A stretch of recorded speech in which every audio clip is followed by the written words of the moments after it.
Good evening, my good friends. We are continuing our study of the Chatzar Yosef. We are studying chapter 9, section 3, story about Vespasian and Rabban Yochanan ben Zakkai. The third phase of their conversation here. We started last week, we got into some commentaries, we asked all our major questions from last week. Please look into that from the previous video. But we are going to go forward today, B'ezrat Hashem. Let's just read the story quickly and we'll jump straight into page 109 in the Amudei Chatzar. The story is on page 106. On the bottom, we'll start in the English. This is the third phase, just outside. I'll give you a background. Rabban Yochanan ben Zakkai was inside the besieged city of Yerushalayim for 3 years. Everyone's starving. There's different political divisions. Some want to go to war with the Romans, some want to negotiate. Rabban Yochanan ben Zakkai wanted to negotiate because he knew that's the only way to possibly save anything.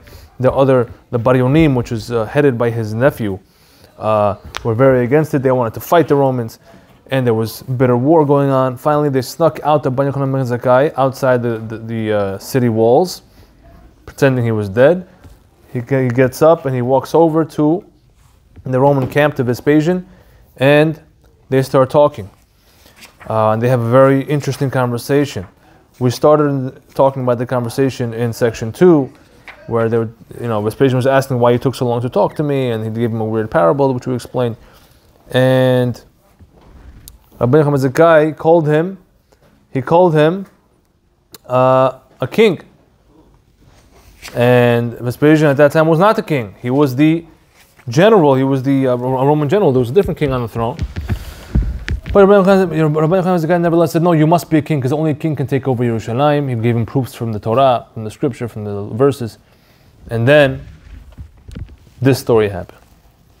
In the meantime, as they were talking, a messenger arrived from Rome and said to Vespasian, "Rise, for the Caesar has died, and the noblemen of Rome plan to seat you as the leader." So we see Rabban Yochanan ben Zakkai was correct, or he was foreseeing something. At that time, Vespasian was wearing one shoe. When he tried to put on the other one, it would not go on his foot. He tried to remove the other shoe that he was already wearing, but it would not come off.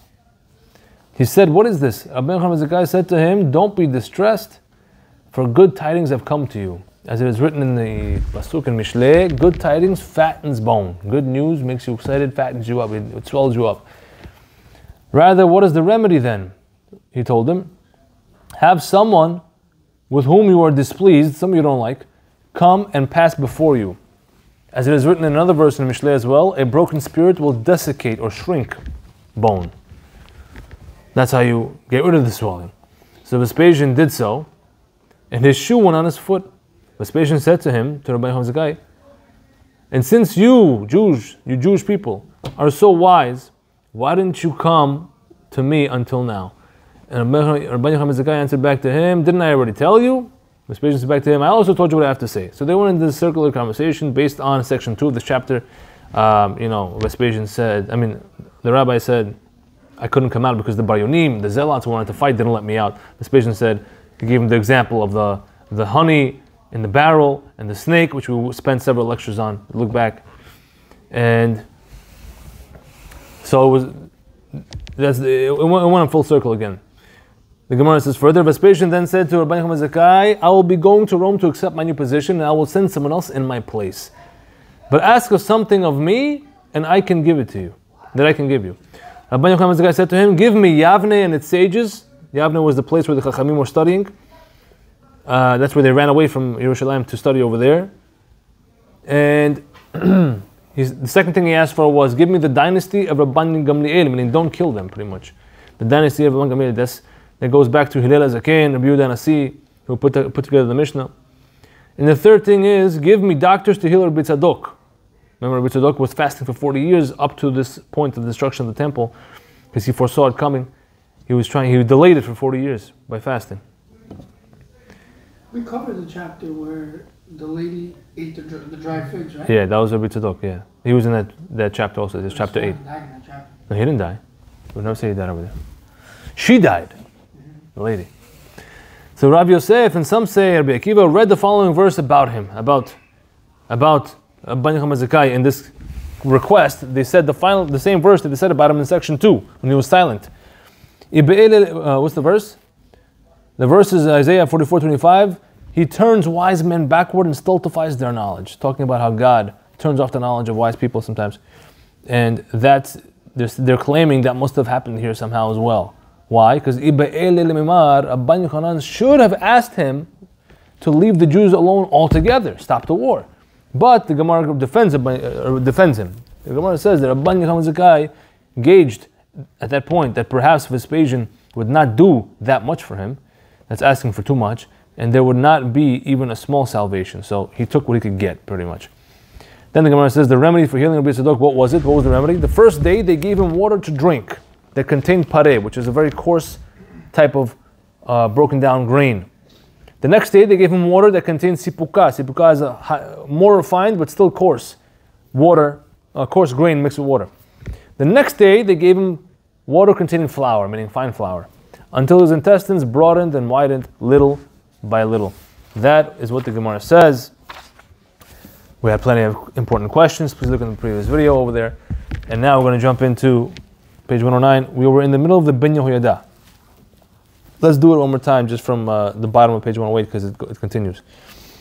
Regarding why Vespasian offered to grant Rabban Yochanan ben Zakkai's request, right? That was one of our questions. Why did Vespasian feel compelled to give Rabban Yochanan ben Zakkai something in this story? What did he do to deserve it? Let's see. It can be understood based on what the Omer HaShechicha, which is a certain book that the Ben Ish Chai had at this time. He writes over there regarding a certain king of Spain who had picked up archery as a hobby, and he invited a master of archery for a competition in the presence of all the people there in the king's court. They set up a target, and the king went first. All the king's arrows hit the target, but they were spread out along the surface of the target. None of them were like, maybe one or two were a bullseye. The rest were around on the target. Then went the archery master, who, out of respect for the king, what did he do? He missed the target every time. So let's say there's a target, and there's, I don't know, a bunch of branches somewhere else, the trees or whatever it is. So he missed the target completely, he hit a tree. But he missed the target every time, but all of his arrows that he shot hit the exact same spot. Why do that? He missed. Why you gotta... He did miss. He did miss. No, but why you gotta make them all go into one spot? No, he didn't. That's the wisdom behind what he did. Wait, they hit the same exact spot, or they all hit the same spot that the king shot at? No. The king went first. There's a target. He shot a few arrows. The target has different, levels of accuracy inside them. You understand? You've seen it before, like a dartboard. I thought when you explained it the first time, I thought you meant that he hit every single shot that the king hit. No. To show that he's like, I hit every like. No. The king. I have to do better than him. The king. You have to hit the target to win. So the king, and the closer you are to the middle, the higher your points are. So the king hit the target every time, not necessarily all in the middle, but he hit the big board every time. The archery master didn't even hit the board. He missed on purpose. But to show that to show in a very smart, clever way that he knows what he's doing, he could have destroyed the king if he wanted. Every shot that he missed hit the exact same spot. I don't know, some other tree trunk or something. He missed the target, so he got 0. But every shot he missed hit the same spot in one little circle. So obviously that takes skill to do that. So technically he lost the battle, but he won. He won the fact. He's an archery master. The king didn't invite a nobody. He invited somebody who knew what he was doing. He wasn't playing checkers, he was playing chess. Sure. You can't beat the king. If the king invites you to play a game with him, you can't beat the king. No, don't beat the king. Miss the target. So you're saying you should have made it close? Make it close. Don't make it obvious. Because him hitting one spot every time, that's making it almost obvious. It is. It is obvious. But But at the end of the day, he lost. Okay. That's the point. He lost on purpose. Less obvious. You're asking him to do too much. You're asking him to be an actor and make it interesting and hit every and then just miss the last one to make it fun and suspenseful. Oscar Don't goes. make it that close. Don't make it like last one. I don't know. Let's see what he has to say over here. So that's what the master did. The crowd decided, of course, that the king had won because the rules of the game were you got to hit the target. Once the king and the master were left alone, however, the master revealed what he did, that he allowed the king to win, and that he had the full ability to easily defeat the king, as is evident by his amazing skill of hitting the same spot over and over, even though it was a miss. The king conceded, he agreed, and he awarded the master with gifts. Why? So he had to tell the king that he did this. The king didn't. So the king, I guess, is not such a sharp guy. But bottom line is, he told him, and the king said the king appreciated the fact that he spared his embarrassment, and he gave him gifts. The same sort of incident happened in our Gemara, says the Ben Yehoyada. Same idea, right? How did it happen? Referring back to the previous section of our Gemara as well. Vespasian's challenge that wouldn't they break the barrel on account of the Drakon, right? That was that conversation they had in section 2. You have to see over there. But that challenge that he gave, that he's sort of trying to prove to Rabbi Yochanan ben Zakkai that you guys should have from the inside come out and talk to me somehow and break the walls if you had to of the city. It was an amateur challenge, since the simple answer to that challenge was that it would be better to remove the Drakon and with tongs than spare the barrel, which means it would be better to save the city walls and remove what was bothering us and come talk to you without having to do any collateral damage. Right, as the Rav Yosef and the Gemara over there pointed out as well in section 2. So even Vespasian himself knew this simple response to his own question, but the Ben Yochanan ben Zakkai stayed silent nonetheless to avoid making it look like Vespasian lost the debate. Right, but that was talking about in the previous section where he stayed quiet to that challenge, in order to avert embarrassing Vespasian in front of his servants. Then, here in our Gemara as well, Vespasian checked him again, right? They went through that same conversation again, in the same circle, saying, he said to him, I too already told you, referring back to the same challenge that they had the same conversation. And Rabbi Yochanan ben Zakkai again remained silent in our Gemara as well when they had that circular conversation. And again, he upheld Vespasian's honor in that way. In this zechut, in this merit, Vespasian offered to grant Rabbi Yochanan ben Zakkai's personal requests. So that's how you earned it. Yeah. The archer afterwards told the king, listen, I could have beat you, but so how did this happen in this? Okay, it's just an analogy. It doesn't have to be exactly. Just one idea is taken from it. One idea, not the whole story. How did he understand? How did who understand what? How did Vespasian understand that he understood that by the fact that Rabban Yochanan ben Zakkai stayed silent, even though he surely, the first and the second time, right? Even though round 1, round 2, even though he surely could have answered the question, it was a simple question, but he stayed quiet from answering it in order not to embarrass the king. So Vespasian understood, okay, he did it for my honor, I owe him something. That's what the Yes. Next paragraph. Based on this, the reason why the Gemara in the previous section does not give an explanation for Rabban Yochanan's silence, while here in our Gemara, in our section 3, the Gemara does explain why he did not ask for Vespasian to spare the entire city, right? So that was one of our questions. Meaning, our question was, why was it that when Rabban Yochanan ben Zakkai was silent the first go around in section 2, the Gemara just says this verse about him, Hashem turned his knowledge off, he should have said this, and that's it. Whereas in our Gemara, when that same conversation happens, they said again, the same verse on him, he turned his knowledge off, and he should have said this, but then the Gemara defends him in our Gemara, in our section. It defends him, it says, no, he couldn't say that. He couldn't ask for the whole salvation, because that would have surely been a no. He would have been rejected. So the Gemara defends him here. Why here? Why does the Gemara defend him here and not section 2? Says the Ben Yehoyada, because the explanation that he chose not to say it out of honor for Vespasian is obvious and needless to say in that first Gemara. That's why. So he says a simple answer. He says, in the first Gemara, the reason why the Gemara doesn't defend him is because the defense was obvious. The obvious answer was because he couldn't say it, because that would have been a diss, an insult to Vespasian. So the Gemara didn't feel the need to say it. But in our Gemara, the Gemara felt the need to say it, that the reason was because he probably would have said no. That's why he couldn't ask for the whole thing to be saved. Okay, that's his technical answer. Next paragraph.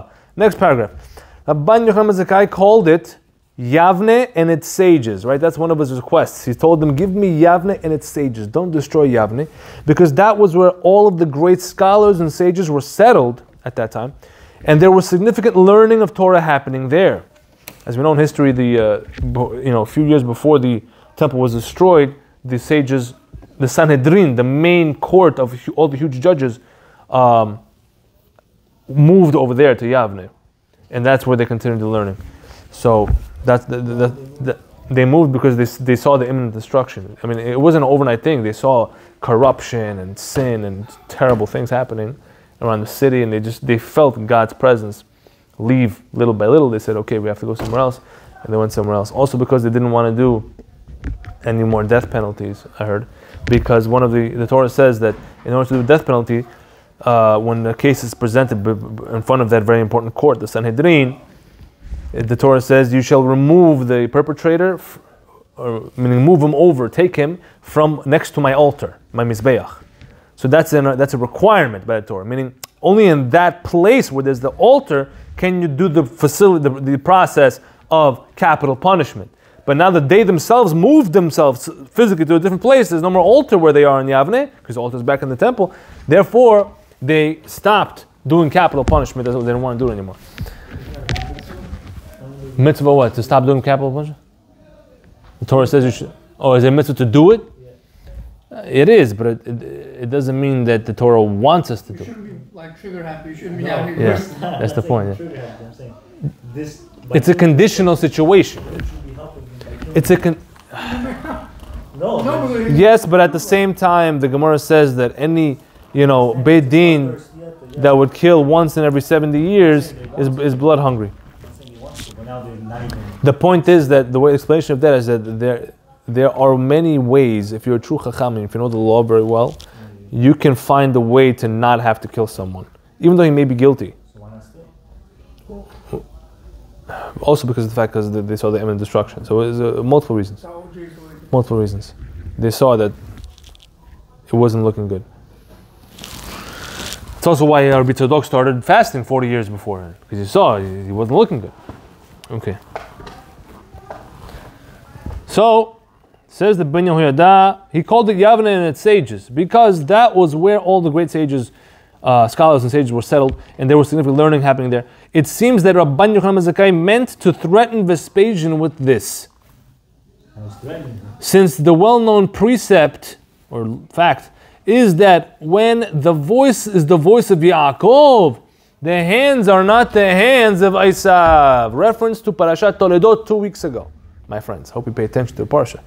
It says a very famous pasuk over there when Yaakov Avinu walks in, sneaking on his father, wearing the goat skin on his arms, and he's offering the food in order to get the blessings. Yitzchak says, come, let me feel you. He felt him, he kissed him, he says, wow, he smells like Gan Eden. And then he says, I don't understand. Akol kol Yaakov, ayadayim edei Esav. The voice is the voice of Yaakov, but the hands are the hands of Esav. It's a lot of books. There's actually one whole huge chapter, chapter 17, that we ourselves will go into that verse very deeply. But it's all over. It's spoken about a lot. And what that verse basically means is, one of the most famous translations is, when the voice is the voice of Yaakov, what does that mean? Yaakov was known for his voice. What does he do with voice? You learn Torah, you pray. When that voice is active of learning Torah, as it was in the place of Yavne, then the hands, the violent hands of Esav have no power over you. Right? And Esav, of course, is the Romans, which is Vespasian.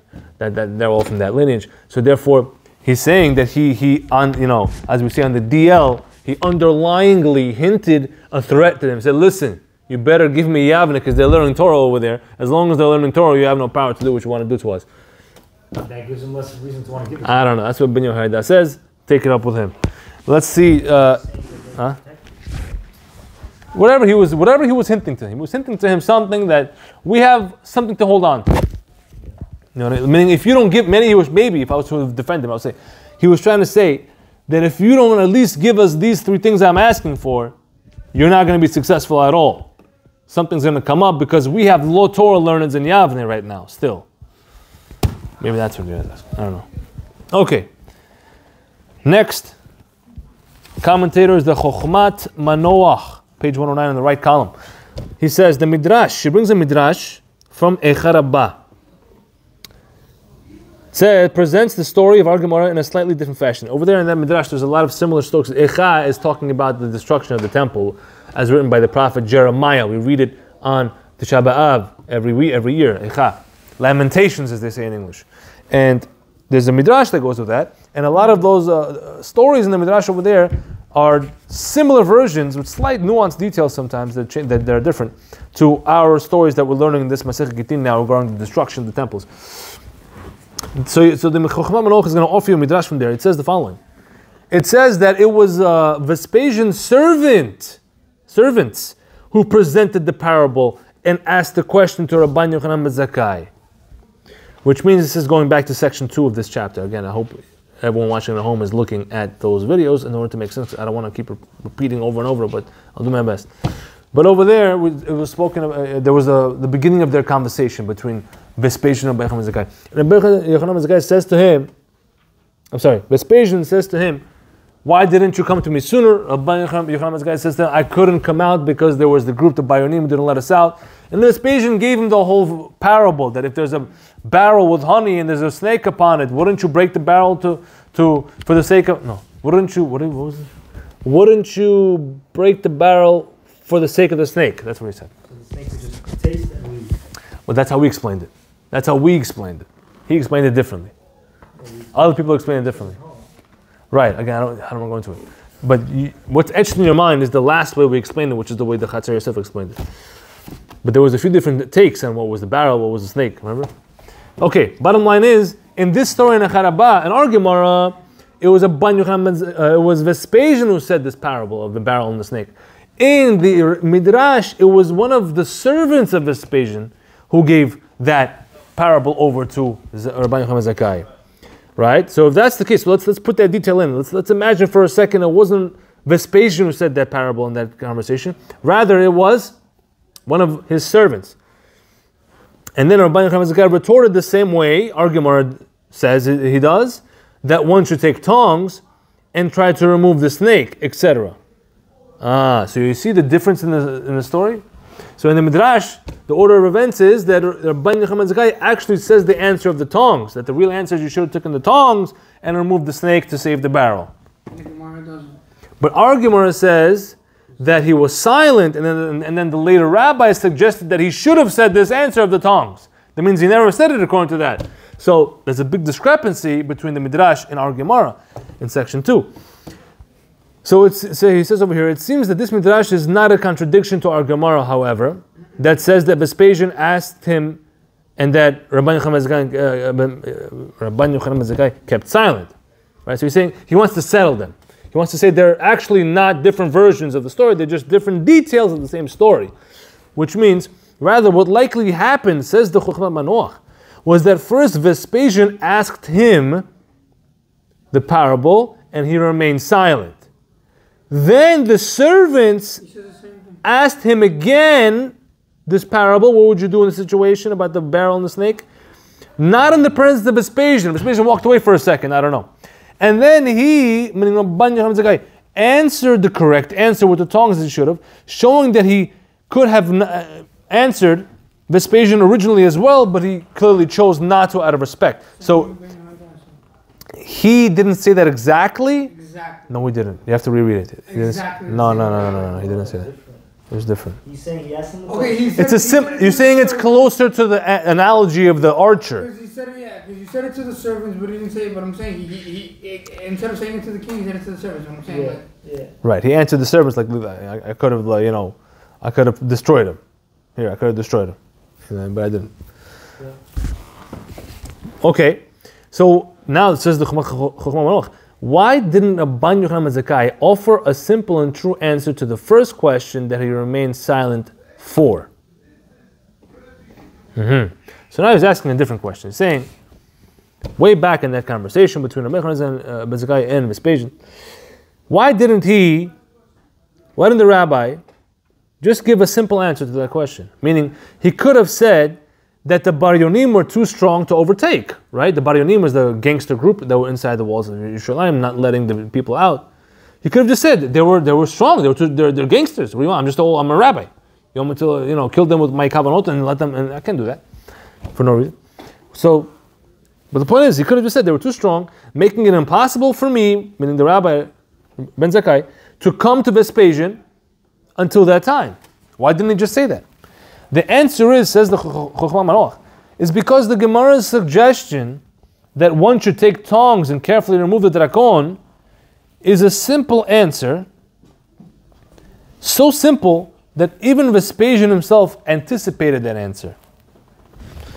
So when Vespasian saw that Rabban Yochanan ben Zakkai withheld this simple answer, simple and obvious answer in Vespasian's honor, he won favor in Vespasian's eyes.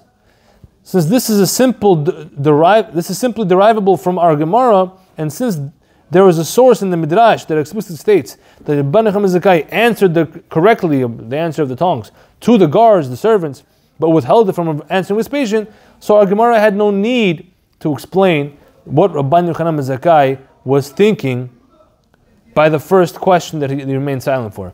That's how he explains. So for Vespasian, when he thought the answer would have been the simple answer, he specifically thought tongs?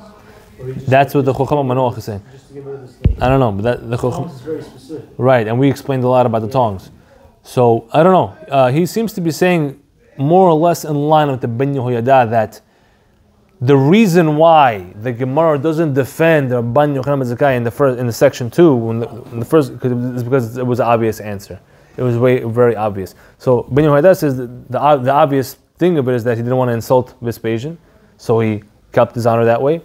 And here he's more or less he's saying more or less the same thing. When you first heard it, what was your first thing that hit the snake, get rid of the snake? Yeah, get rid of the snake. But not tongs. I don't think that seems so odd. But what's the best way to get rid of a snake without hurting yourself? Some sort of long object. That's what it could have been. An arrow to explain from a distance. Yeah. Okay, I mean the tongs and what the tongs represents is really deep because No, I know. we went into that. So I don't know if they're talking about that. They're talking about just a simple. So simple as in just get rid of it. Yeah. Not specific tools. Yeah. That's very On the simple level, yeah. Okay. That's what I would say. But also get rid of the snake while not damaging the barrel. We can't use an arrow. So last thing it says here. Iron archer. This is untrue by the second time around, where it was not so obvious why Rabban Yochanan stayed silent. And so our Gemara here had to explain what exactly he was thinking, that he did not expect Vespasian to go that far to spare the entire city and all the people. So that's his technical answer to our question. Now we're going to do the Maharal B'ezrat Hashem, the last commentator here. He's going to go a little deep. Maharal says, the incident about Vespasian's shoes, right? We forgot about the shoes altogether. Everyone talked about everything, no one explained the shoes.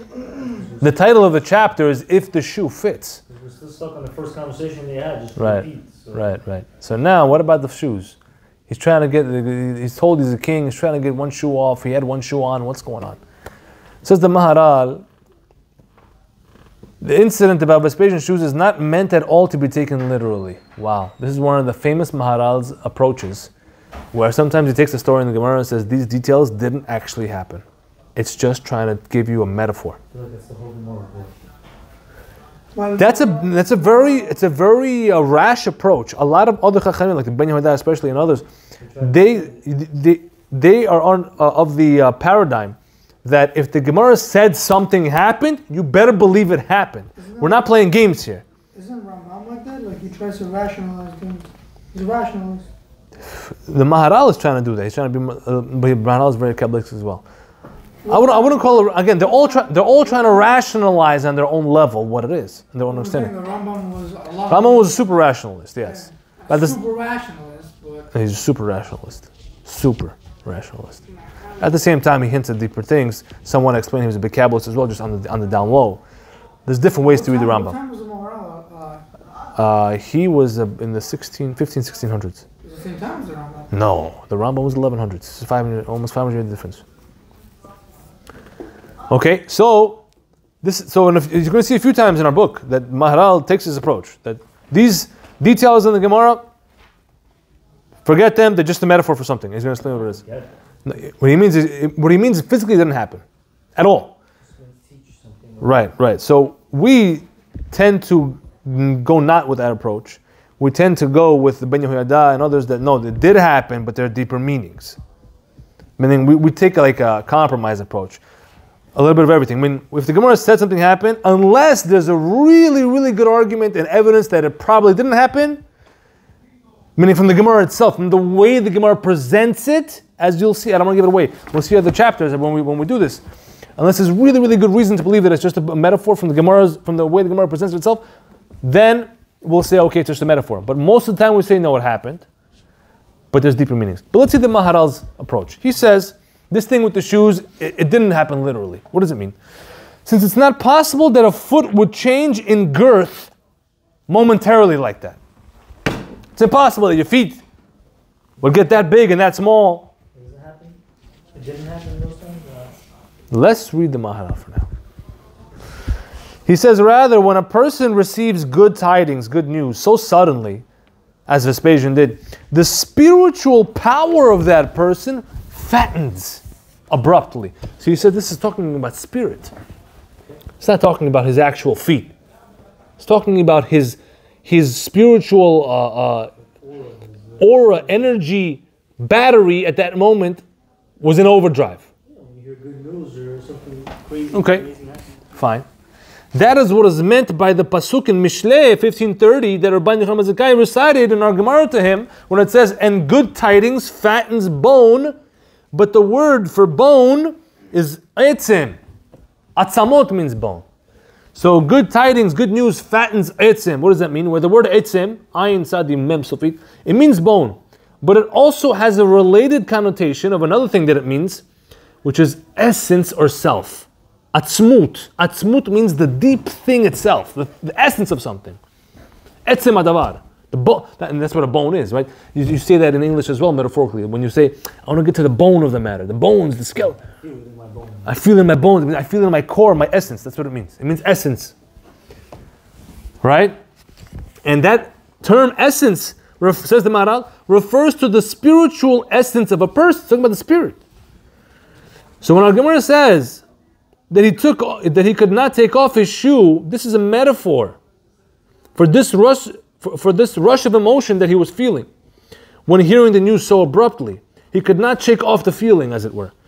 When our Gemara says that when he tried to put on the other shoe, it would not go on his foot, what does that mean? It means that he was so shaken that he could not fully believe the news. He could not properly accept the news like an ill-fitting shoe. He couldn't believe it. That's what it means. Almost like in a shock mode, so he can't function properly for a couple of... No, but right, but at the same time, the Maharal says... I would have accepted it if it, Hold was, on. A better, if it was a better explanation. That's so whack. That's a whack rationalization. Stop. You have to know who you're saying that about right now. The Maharal will literally, if he was here, would destroy you just by looking at you right now. Okay? You know he created a golem. The Maharal famously created a person without a soul. Yes. It happens. Okay. Just listen. What you have to do whenever you're listening, what I learned especially throughout the years of learning, especially in Gemara, you see so many opinions. This rabbi says, this rabbi says, Rabbi Yochanan. Why so many opinions? Because your training as a Torah thinking Jew, when you learn the holy text, is you have to be able to enter the mind of every side of the argument. Enter him and fully understand him and defend him, and then jump into the other guy and defend him. That's the skill of Torah learning. I could defend everyone, but I'm saying at the end of the day, you would still choose, right? We're not there yet. We're not ready to choose yet. You haven't seen the whole picture. You're looking at pixels. You're looking at pixels. Listen. Chatzar, we can choose. No, we're not at the end yet. You have to look from his perspective what he's saying. So what I want to. I hear. So hold on a second. So what the Maharal knows he has to do, every Chacham who explains the Gemara knows he has to do, is that you have to explain every phrase in the Gemara. Everything has to make sense with your approach. So the Gemara that we're studying, it said first that he couldn't get his shoe off, and then it said that he couldn't get, reverse. First it said he couldn't get the other shoe on, then it said he couldn't get the shoe he already had on off. Why all those details? Maharal says in his approach, when it says you couldn't get it on, you couldn't get the second shoe on, it means he was widened, so to speak. What was widened about him? His spirit. Okay. Fine. And when it says that he couldn't get the one he already had off, that means that he couldn't believe what he was hearing. Because just like a shoe, an ill-fitting shoe, you don't accept a shoe that doesn't fit you properly. Same thing here. He's saying that the news didn't fit his mind, so it didn't fit he didn't accept it. Fine, let's go further. The metaphor of shoes is used by Gemara specifically. Why shoes? Because it's a shirt. I don't know. Why shoes? What is this about shoes? Because to show you that after hearing such news so abruptly, his thoughts could not walk, quote unquote, properly. They couldn't go. He couldn't stand up. Just as a man with just one shoe would be walking improperly. That's the imagery, says the Maharal. Let's read note 6, however. Let's have to give you some background on this.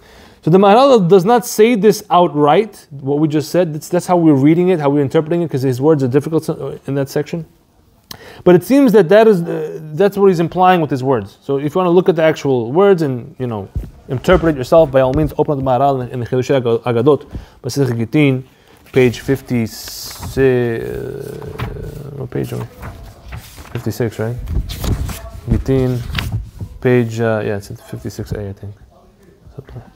It's there. We have it here. 56a to b. Yeah.